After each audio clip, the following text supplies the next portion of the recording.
It's the rock and roll lifestyle of James Allcott. Welcome back to the James Allcott channel. I'm by the bins. We have just absolutely destroyed the Ukraine. England 4, Ukraine 0. They quit. They'd had enough. Wow.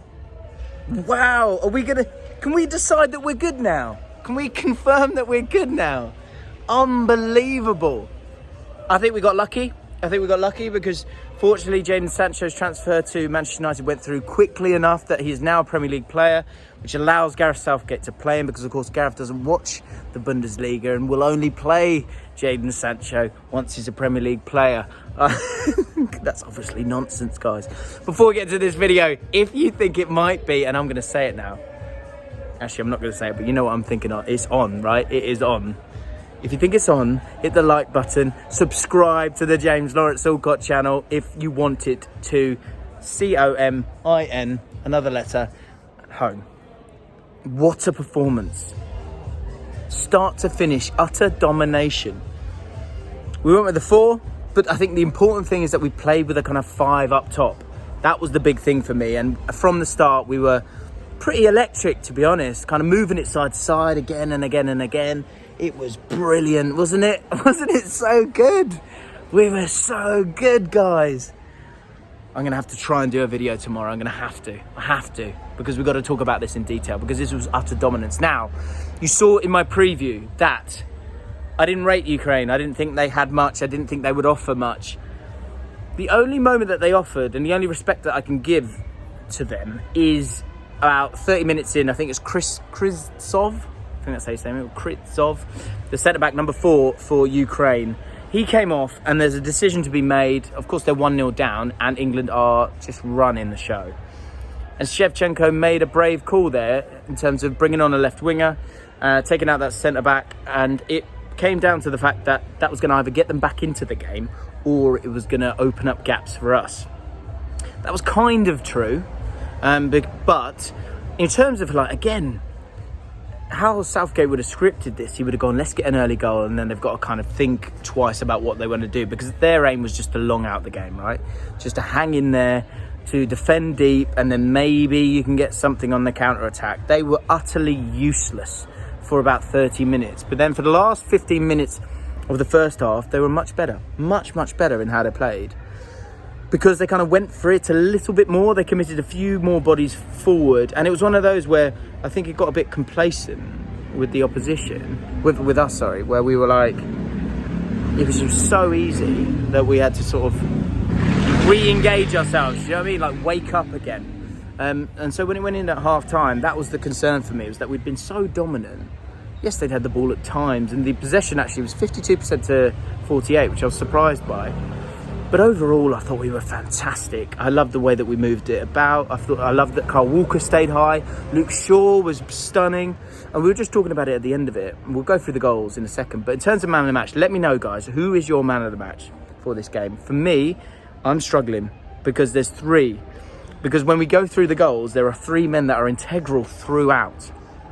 Harry Kane, Luke Shaw, and Raheem Sterling. The first goal comes from a run from Luke Shaw to create the space. Raheem Sterling kind of jigs inside, and then a gorgeous pass to Harry Kane 4 minutes in, and I couldn't have asked for more. The only thing I was nervous about was them hanging in there, and the longer the game went on, with us being the favourites to win this tie, quite convincingly, that was the concern. So to score that goal early, Raheem Sterling, stunning. Of course, Harry Kane scores that goal. It's those 3 players who've been integral throughout this game. But it was more about the shape and the decision to be that little bit more attacking, to go at them and to trust Rice and Phillips, who again I thought were fantastic as well. You had the second goal. Second goal comes from a set piece, yes. And you know what's amazing as well? I'm so buzzing about this. I went Maguire back post just as he crossed it in, which I know is an obvious call, but it was a glorious one as well. And Maguire, before the game, would have said to himself, that's the goal I want to score. You know, cross comes in, he knows what the set pieces will be like, and he just gets that lovely big massive head on it. Gorgeous. But the foul's won by Harry Kane. So Harry Kane and Luke Shaw involved. Luke Shaw with the cross. Third goal. The third goal, right? We're going to have to go for a walk for this one. Peak. Like, not bad peak, good peak. Peak football, right? Raheem Sterling with a gorgeous little move with his feet. Let me show you. Okay? I don't know if you saw that. Luke Shaw getting forward and making the cross. And then Harry Kane with a gorgeous header. And I tell you what now, we said, like, who on earth was disputing Harry Kane? Nonsense. Utter nonsense. Ridiculous. The guy scores goals. Fact. He needs to be given the service. He now has the service in games like this. And now everyone can shut up. I'm not going to do what I did last time. But Luke Shaw involved, Raheem Sterling involved, Harry Kane involved. And then Gareth Southgate again. It's just perfect for him. Do you know how good we were? We were so good that Harry Maguire, who's on a booking and is integral, didn't have to come off. That's how good we were. Because he could just walk through the game.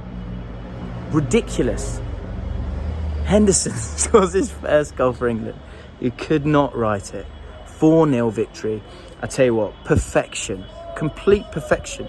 A little bit of ebb and flow. An element of a kind of response from the Ukraine, but then another one from us. We were vigilant, we were switched on, we were on the front foot, we got the fullbacks forward. It's honestly stunning. Absolute perfection of a performance. And we are the best team in this competition now.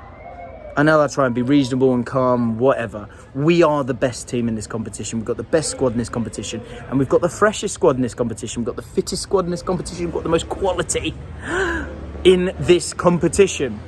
It might not go our way. We might not win it. But we are 1 week away from the final of Euro 2020. And we are still in this competition. Who at the start of this was saying we were going to be in the semi-finals? We're in the semi-finals. We're about to play Denmark. And we will be favourites for that game. Rightly so. Because they're coming to Wembley. They're coming to our house. And it is on. I'm not saying it yet. I'm so happy and confident right now. That might end on Wednesday night. But for today and for tonight, we are stupidly good. We were stinking of success.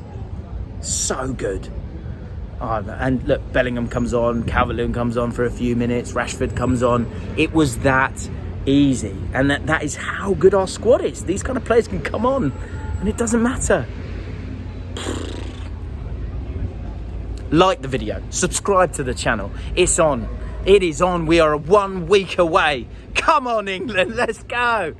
See you next time for another preview because we're in the semi-finals. In a bit, I'm off to get a pint.